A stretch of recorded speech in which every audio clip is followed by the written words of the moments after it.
이제 오늘은 올해의 마지막 날이죠. 이제 하루가 지나고 나면 2024년도는 역사의 뒤안길로 사라지게 되고, 그리고 우리는 미지의 새해인 2025년을 맞이하게 됩니다. 이 흘러가는 세월 속에 한 해를 마감하면서 그 마음에 가장 아쉬움이, 또한 안타까움이 많이 있는 자는 누구겠습니까? 그는 아마도 환난과 역경의 터널 속에서 도대체 언제나 이 어려운 때가 끝이 날까 하는 마음을 가지고 있는 자일 것입니다. 오늘 하루도 언제 이 아픔과 고통이 끝날까 고뇌하며 한 해를 보내야 하는 자가 그와 같은 모습일 것이에요. 취업이 되지를 않아서 경제적인 어려움 때문에, 또는 회복되지 아니하는 건강으로 인하여 화목하지 못한 가정, 그런가 하면 믿음에서 멀어져간 자녀들 때문에 회생하기 어려운 사업, 끝나지 않은 법적인 다툼, 또는 원수와 같은 인간관계 등 그런 모습일 것입니다. 내가 이와 같은 모습을 가지고 또 한 해를 보내야 한다니 세상이 원망스러울 수 있어요. 오늘 사도 야고보가 주시는 이 권면의 말씀, 주님을 따르는 자들에게 이 겪는 시련에 대하여 언급을 하며 또 격려하고 위로하는 말씀을 주시는데요, 어떻게 말씀을 하시는가? 우리 2절 말씀을 같이 읽도록 하겠습니다. 시작.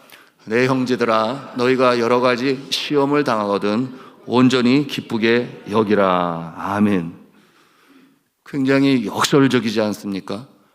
시험을 당하는데 기쁘게 여기라니, 도무지 이해하기 어려운 말씀으로 우리에게 주세요. 이 말씀에서 이 시험이라고 하는 이 단어의 뜻을 우리는 잘 알아야 합니다. 여러분, 이 단어는 우리 한글 개역본 또는 개역 개정에는 12절 이하에 또다시 같은 단어가 반복이 돼요. 시험이라는 단어가 나오죠. 그런데 거기에 있는 이 시험이라는 단어와 오늘 2절에 주시는 이 시험이라는 단어는 많은 차이가 있습니다. 12절 이하의 그 시험은 욕심에 이끌려 마음을 빼앗기는 시험, 그러니 유혹이다, 이렇게 해석할 수 있습니다. 그런데 2절에서 사용하는 이 단어인 시험은 성경 원어로 보면 페라스모스라고 하는데요, 페라스모스, 그 뜻이 환난을 통한 시험이에요. 유혹이 아닌 환난을 통한 시험. 그래서 이와 같은 내용을 영어로는 어떻게 번역을 했는가? Facing trials, 이렇게 번역을 했어요. 우리 한국말로 다시 재번역을 하자면 환난을 맞이할 때, 그런 뜻을 가지고 있습니다. 그러므로 2절에서의 이 시험이란 또 다른 단어로 어떻게 대체할 수 있는가? 시련이다, 이렇게 표현할 수 있어요. 시련을 당할 때 이렇게 대체할 수 있겠습니다. 자, 주 안에 사랑하는 성도 여러분, 그러면 이 시련이 닥쳐올 때, 환난이 닥쳐올 때 우리 믿음의 사람은 어떻게 하라는 것입니까? 온전히 기쁘게 여기라, 이렇게 말씀을 하세요. 그 뜻은 믿음의 사람들이 주를 따르며 순종하며 나아갈 때 이 믿음을 세우기 위하여 닥쳐오는 환난, 닥쳐오는 시련, 여러분, 그 환난이 닥쳐올 때 여러분, 이와 같은 모습은 때로는 박해로 다가올 수도 있어요. 그리고 감당하기 어려운 핍박으로 다가올 수도 있습니다. 그런데 이와 같이 하나님께서 허락하시는 이 시련, 이 시험은 곧 우리의 믿음의 다림줄을 놓는 그와 같은 믿음을 증거하는 계기가 될 것이요, 그런가 하면 믿음이 연약한 자는 그 믿음을 다시금 세우는 일에 하나님께서는 시험을 또는 시련을 허락하신다. 그렇기 때문에 온전히 기쁘게 여기라, 이렇게 말씀하시는 것입니다. 여러분, 이와 같은 상황, 절망 가운데 있는데 주저앉지 아니하고 일어나서 그것을 감사로 받는다, 결코 쉽지 않을 거예요.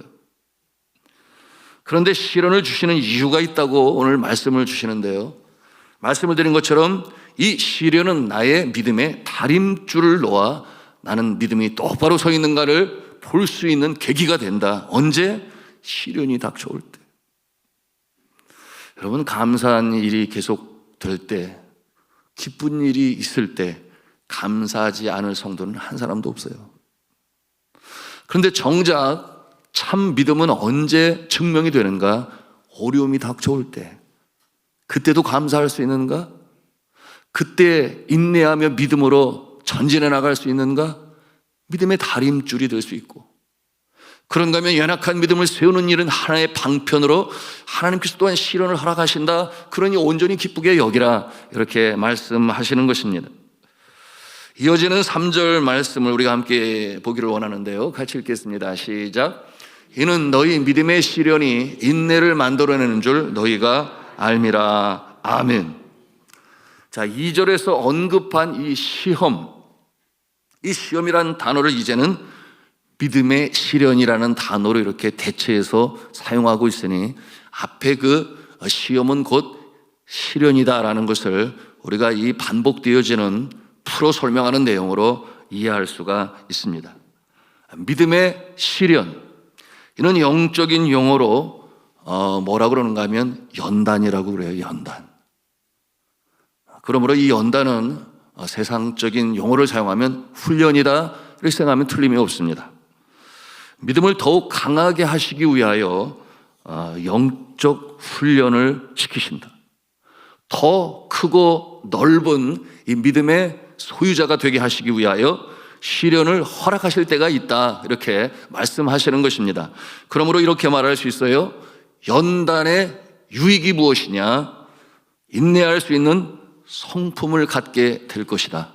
그러므로 또한 이렇게 생각할 수 있습니다. 인내의 성품이 뭐 그리 대단한가? 그렇게 시련까지 주시면서 인내를 완성시키신다고 그러시는데 인내는 그렇게 뭐 대단한가? 뭐 이렇게 의아해할 수 있습니다. 여러분, 이 인내는 성령의 9가지 열매 중에 하나예요. 오래 참음이라고 하는 단어로 우리에게 알려져 있습니다. 여러분, 이 오래 참음이라고 하는 것은 성령의 열매요, 곧 예수님의 성품이니 예수님을 닮아가는 주의 제자들에게 꼭 필요한, 없어서는 아니 될 너무나 중요한 성품이 바로 인내인 것을 우리는 알아야 하겠습니다. 여러분, 이 인내는 오랫동안 견디는 능력이에요. 성품이라 말할 수 있겠습니다마는 그러나 성령의 열매로 우리에게 주시는 능력이 되는 것이니, 여러분, 인내하는 자는 어떠한 모습을 가질 수 있는가? 이어지는 말씀을 통해서도 우리가 배울 수가 있습니다. 어떠한 유익을 가져다 주는가? 우리 4절 말씀을 같이 읽겠습니다. 시작. 인내를 온전히 이루라. 이는 너희로 온전하고 구비하여 조금도 부족함이 없게 하려 함이라. 아멘. 이 주를 따르는 자들이 갖춰야 할 성품 중에 이 오래 참음 인내라고 하는 것은 아주 필수적인 요소가 된다, 그렇게 말씀을 하세요. 말씀대로 인내를 이룰 때 뭐라고 그랬어요?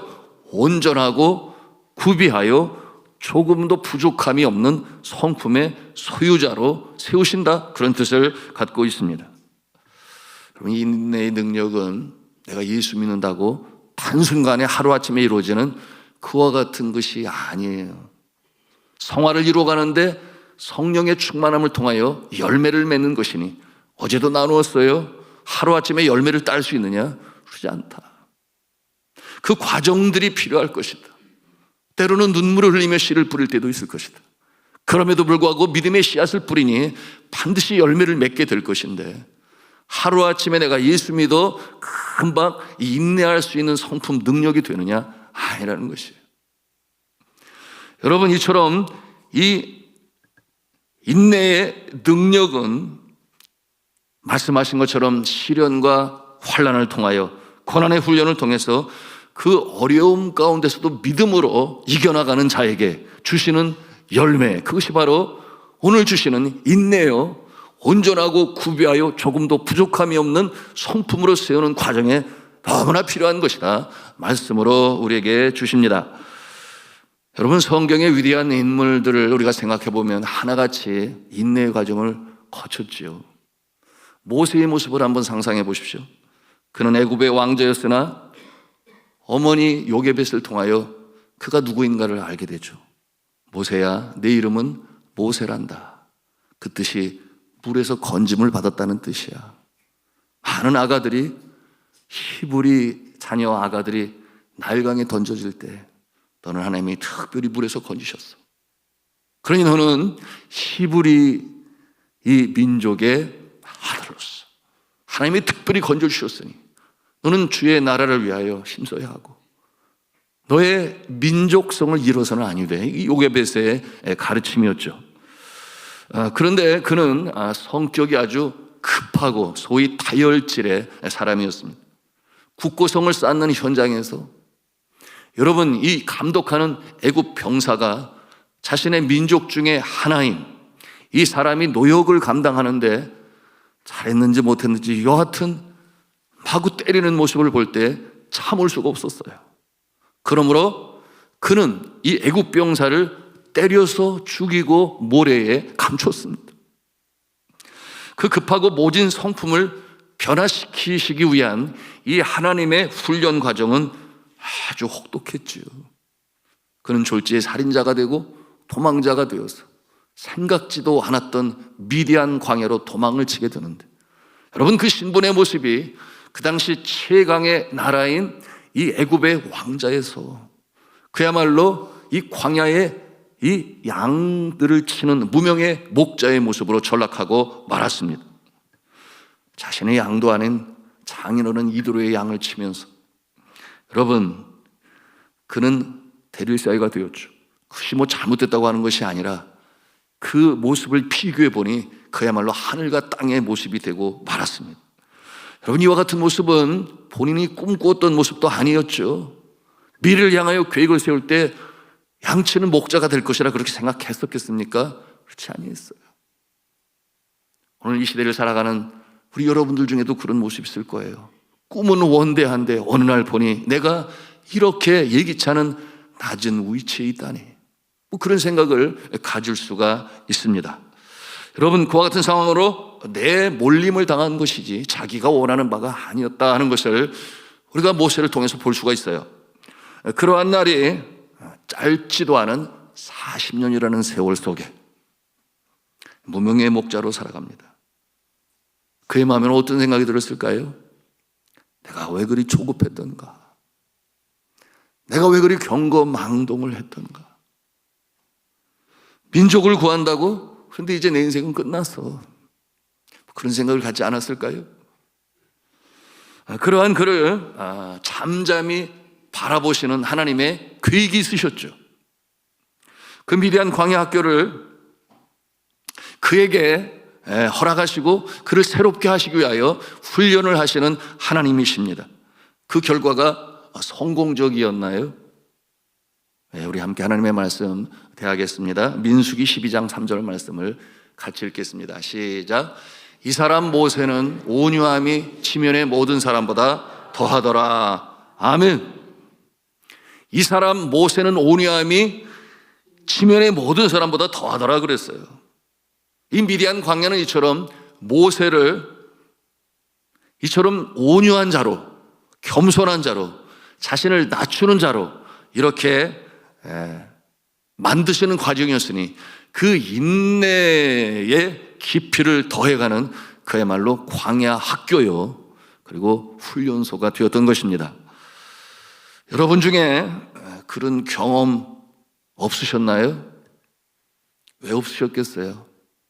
여러분, 성경에 하나님이 쓰시는 인물들이 그처럼 광야 학교를 통하여 시련을 통한 인내를 더 깊이 하고 더 넓은 마음을 갖는 것처럼 성도들 중에 귀하게 쓰임 받으시는 분들은 하나같이 이 과정을 경험했습니다. 그것이 바로 하나님의 손길인 것이죠. 한 성도님은 아파트를 처분하면서 적지 않은 재정적 손해를 입었습니다. 그런 가운데 시집간 딸이 임신을 해서 기뻐했는데 그만 유산되고 말았어요. 설상가상으로 재정적 책임을 지고 있었던 이 가장인 남편이 병들어 누웠습니다. 어떻게 이렇게 한꺼번에 시련이 올 수가 있을까요? 여러분, 때로 그렇습니다. 안 좋은 일이 한꺼번에 일어날 수도 있어요. 우울 증세가 오기 시작했습니다. 감당하기가 너무나 버거웠던 것이죠. 얼굴에는 수심이 가득하고 미소는 사라졌습니다. 그늘이 들어오진 그 표정을 볼 때 참 마음이 아팠습니다. 그런 상황에서 어찌하든지 신앙으로 이겨보고자 예배를 놓치지 아니했습니다. 그래서 예배당에 앉아 있지만 눈에는 초점이 없어요. 그 눈에 빛나는 총기는 사라지고 말았습니다. 그럼에도 불구하고 예배를 놓지 않아요. 새벽에 기도의 자리를 지키고 앉아 있습니다. 그런데 그냥 주님 앞에 앉아 있는 거예요. 내가 어떻게 해야 할지도 몰라요. 이와 같은 상황 가운데서 여러분, 왜 그렇겠습니까? 내가 의지할 것 세상에 그 어느 것 그 누구도 없으니 그저 내가 의지할 분은 하나님밖에 없습니다. 그 어떤 마음을 가지고 예배의 자리를 지키는 거예요. 그렇게 혹독한 2년의 시간이 지나면서 점차로 얼굴에 생기가 돌아오기 시작했습니다. 얼굴에는 미소가 회복되기 시작했어요. 정말 끝이 없을 것 같았던 그 어두운 캄캄한 터널의 끝에서 이 빛이 비춰오기 시작했습니다. 그렇게 아프던 남편도 건강이 점차로 회복이 되고, 그리고 직장을 갖게 되었으며 자녀는 새롭게 잉태를 하고 예쁜 아가를 출산하게 되었습니다. 마침내 얼굴에는 수심이 사라지고 본래의 밝은 표정보다 더 밝고 아름다운 표정이 되었어요. 여러분, 세상 사람들 말에 비 온 뒤에 땅이 더 굳어진다, 뭐 이런 표현도 있는데요. 신앙은 더욱 강하고 굳세지게 되었습니다. 기쁨과 감사로 성가대에서 봉사하고 구역장님으로 죄몸된 교회를 섬기게 되었어요. 그 모습이 과거보다 더 성숙한 모습으로 주를 섬기게 되었으니 자신도 교우도 가족도 더욱더 생명력이 넘치는 모습이 될 수가 있었습니다. 자, 주 안에 사랑하는 성도 여러분, 오늘 주시는 이 말씀은 틀림이 없어요. 내 형제들아, 너희가 여러 가지 시련을 만나거든, 여러 가지 시험을 만나거든 온전히 기쁘게 여기라. 이 믿음의 시련이 성령의 열매인 인내를 만들고, 그리고 너희로 온전하고 구비하여 조금도 부족함이 없게 하려 함이라. 믿으시면 아멘 합시다. 기독교 정치인으로 인종을 초월하여 아주 존경을 받는 인물이 있죠. 현대 인류의 위대한 스승이자 그 별명이 평화의 화신이라고 하는 별명을 갖게 되었는데요. 노벨 평화상까지 수상한 자입니다. 남아프리카 공화국의 넬슨 만델라 대통령이 바로 그분이죠. 그런 신실한 기독교인으로서 이 성경이 말씀하는 이 만민 평등 사상에 입각하여 인권 운동을 하다가 그만 잡혀서 감옥 생활을 하게 되었는데, 그 해가 짧지 않았어요. 27년이라는 세월. 여러분, 말이 27년이지. 가장 그 왕성하게 활동할 수 있는 그 시간 27년을 감옥 생활을 하게 되었습니다. 마치 그와 같은 모습은 모세의 모습을 우리가 연상하지 않을 수가 없어요. 훗날 여러분, 그가 그 어려운 상황 가운데서 이겨냄으로 말미암아 놀라운 역사를 이루게 되지 않습니까? 고난의 날을 어떻게 이겨낼 수 있었을까? 그 혹독한 시련의 날들, 그 잠 못 드는 밤들을 어떻게 또한 지낼 수가 있었을까? 여러분, 그와 같은 가운데 이 인내의 이 머슬, 이 근육이 강하고 굳건해질 수 있었습니다. 그 인내로 그는 하나님이 사용하시는 민족적인 지도자가 될 수가 있었던 것이죠. 훗날 만델라는 미국의 유명한 이 TV 프로그램인 오프라 윈프리 쇼에서, 여러분, 이 오프라는 이 만델라에게 이런 질문을 했어요. 미스터 만델라, 당신은 어떻게 감옥 생활을 하면서도 복수심이 아닌 용서의 마음을 가질 수 있었는가요? 이렇게 질문을 했습니다. 넬슨 만델라는 이렇게 답을 했어요. 만약에 내가 감옥에 있지 아니했더라면 인생의 가장 어려운 과제인 스스로를 변화시키는 일을 할 수가 없었을 것입니다. 감옥에 앉아서 생각할 기회는 바깥 세상에서 가질 수 없는 기회가 되었습니다. 그렇게 답을 했습니다. 이게 무슨 뜻이겠어요? 인내하며 견딘 고난의 기간이 축복의 기간이 되었다. 그는 그렇게 고백하였습니다. 그는 이런 유명한 말을 남겼는데요. 인생의 가장 큰 영광은 절대 넘어지지 않는 데 있는 것이 아니라 넘어질 때마다 다시금 일어나는 데 있습니다. 그 같은 명언을 남겼어요. 자, 사랑하는 성도 여러분, 이것이 바로 믿음의 인내인 것입니다. 그에게 감옥의 날들은 모세가 학습하고 경험하고 졸업한 미디안 광야 학교였던 것입니다. 그 감옥에서 오래 있었던 시간을 하나님께서 계산해 주셨을까요? 네, 하나님께서 계산해 주셔서 27년의 세월 그만큼 더 살아라 이렇게 장수의 복을 주셨을까요? 우리가 이런 생각을 해볼 수 있는데 하나님께서 그에게 장수의 복을 주셔서 95세까지 건강하게 사시면서 사역 활발히 감당하시다가 하나님의 나라 품에 안기게 되었습니다. 자, 주 안에 사랑하는 성도 여러분, 이 시련 가운데, 아픔 가운데 한 해를 보내고 계십니까? 한 해를 마감하면서 감사하는 일보다는 오히려 안타깝고 아쉽고 가슴 아픈 일들로 인하여 이 새해를 향한 기대도 없습니까? 하여 절망의 그늘에 주저앉아 눈에는 빛나던 총기를 잃고 고개를 떨군 채 가는 세월이 원망스럽습니까? 그렇다면 여러분은 지금 미디안 광야에 계신 것입니다. 주께서 오늘도 지금도 바라보고 계십니다. 여러분, 우리가 그 모습을 상상해 볼 수 있어요. 아침이 되면은 물통을 메고 지팡이를 들고 그리고 자신을 기다리던 양떼를 몰고 더 풀이 많은 곳으로 더 물이 많은 곳으로 이동하는 모세의 모습을 우리가 상상해 볼 수 있습니다. 여러분, 그 모세를 위에서 내려다 바라보시는 하나님께서는 오늘도 출근하는 여러분의 모습을 바라보고 계십니다. 그리고 그처럼 신실하게 사역을 감당하며 인내의 날을 보내고 있는 여러분들을 바라보시는 성실하시고 신실하신 하나님 아버지신 줄로 믿으시기를 바랍니다. 그 하나님께서는 그 날 수를 세고 계신 거예요. 내가 너를 만날 날, 내가 너를 다시금 불러서 사용할 그날을 함께 바라보시며 함께 기다리시며 그 날을 세고 계신 하나님, 좋으신 여호와 하나님이신 줄로 믿으시기를 바랍니다. 그러므로 우리에게 절망은 있을 수가 없어요. 믿음의 사람에게는 항상 소망 중에 나아갑니다. 어떠한 터널도 끝이 없는 터널은 없어요. 여러분, 그 빛이 다가오고 있음을 우리는 볼 수 있어야 하는데 이 아침처럼 이제 머지않아 동이 터오겠죠. 그리고 이제 새해 해도 떠오르게 될 것입니다.